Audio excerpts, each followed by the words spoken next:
ত্রিপুরা আর আসামের দিকে তাকান আর পশ্চিমবঙ্গের সঙ্গে তুলনা করুন এই মুহূর্তে।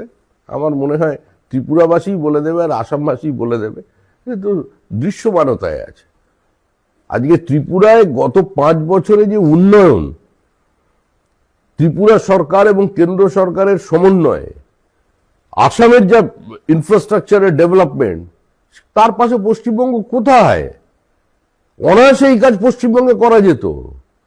কারণ পশ্চিমবঙ্গে যেটা হচ্ছে সেটা রাজনীতি, কেন্দ্রের সঙ্গে সমন্বয় করতে হবে, সংঘর্ষ নয়।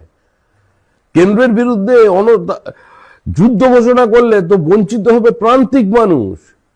রাজ্য পিছিয়ে পড়ছে তৃণমূল কংগ্রেসের এই রাজনীতির কারণে। সে আয়ুষ্মান প্রকল্পই হোক আর প্রধানমন্ত্রী আবাস যোজনাই হোক আর আপনার 100 দিনের কাজের টাকাই হোক, এর সবকিছুর জন্য দায়ী তৃণমূল কংগ্রেসের বিরোধিতার জন্য বিরোধিতা আর লুঠের রাজনীতি, প্রাতিষ্ঠানিক লোভ লুঠের একটা পদ্ধতি।